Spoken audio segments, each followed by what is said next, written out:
என்னடா இது, இந்த பெண்ணுடைய உடம்பு முழுவதும் கம்பிளி துணியால் போத்தது மாதிரி இருக்கன்றீங்களா? கருப்பு கம்பிளி என்னன்றத கடைசியில் தெரியும்.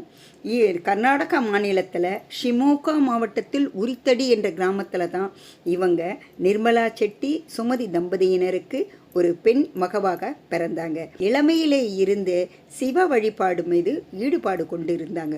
மல்லிகார்ஜுன் மீது தீவிரமான பக்தியாக இருந்ததுனால சாப்பிட்றதா இருந்தாலும் சரி, தூங்குறதா இருந்தாலும் சரி, எப்பவும் சிவனுடைய நினைவாலேயே இந்த அம்மா இருந்தாங்க. இப்படி இருக்கும் பொழுது பருவ வயது வந்த உடனே பெற்றோர்களுக்கு கவலை வந்தது. ஏன்னா மகள் இவ்வளோ அழகாக இருக்கா, இவளை நல்ல ஒரு புருஷனிடத்தில் ஒப்படைக்கணும் அப்படின்னு நினைக்கும் பொழுது அந்த ஊர்லேயே சிற்றரசன் கௌசிகன் என்ற ஒருத்தர் இருந்தார். அவர் என்ன செய்கிறாருன்னா, இந்த அம்மாவை ஒரு கோவிலில் பார்த்துடுறாரு. பார்த்த உடனே இந்த அம்மாவை கல்யாணம் பண்ணியே தீரணும் அப்படின்னு நினச்சிக்கிட்டு பெற்றோரிடத்துல பெண் கேட்குறாரு. அந்த அம்மா சொல்லிடுறாங்க, சிவனை தவிர வேறு யாரையும் நான் மணந்து கொள்ள மாட்டேன். எப்படி ஆண்டாளோ நம்ம மீராவோ அது போல இந்த அம்மாவும் சொல்லிடுறாங்க.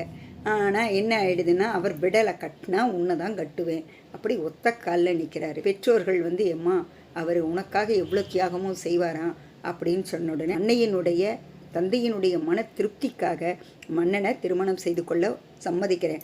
ஆனால் 3 கட்டளை இடுறேன். என்ன கட்டளை சொல்லு, அதை நான் சிரசாக ஏற்று நான் சம்மதிக்கிறேன்றான். முதல் கட்டளையை சொல்லு அப்படின்றாரு.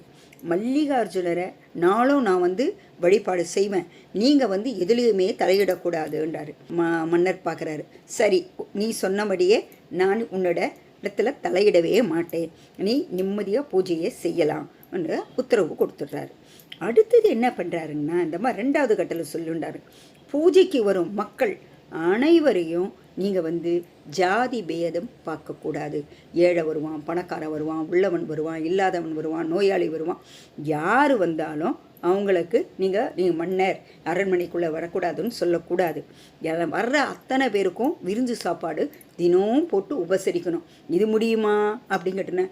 அவ்வளோதானே, சரி உன்னுடைய விருப்பப்படியே ஆகட்டும், அடுத்த கட்டளை அப்படின்னு கேட்குறாரு. பூஜையின் போது 3 முறைக்கு மேலே நீங்கள் கூப்பிட்டீங்கன்னா அந்த இடத்த விட்டு நான் போயிடுவேன் அப்படின்னு சொல்கிறார். இது என்ன பெரிய தலைவலியாக இருக்க, சரி அப்படின்னு சொல்லிட்டு கல்யாணம் பண்ணிக்கிட்டு தன்னுடைய அரண்மனைக்கு அழைச்சிட்டு போயிட்டாரு. இதே போலவே அந்த அம்மா பூஜை புனஸ்காரம்லாம் செய்யும் பொழுது ஒரு நாள் என்ன பண்ணுறாருன்னா, அந்த அம்மாவனுடைய அழகை பார்த்துட்டு பூஜை நேரத்தில் அக்கம்மா தேவின்னு 3 முறை கூப்பிடுறாரு. அந்த அம்மாவுக்கு சொல் தவறிட்டேன்னு சொல்லிட்டு ஊரை விட்டு போகிறேன்னு கிளம்பும் பொழுது அவர் புடவையை பிடிச்சி இழுக்கிறாரு. புடை மொத்தம் கீழே வந்துடுது. நிர்வாணமான உடனே அந்த உடம்புல முடி வளர்ந்து அந்த உடம்பையே மறைக்குது.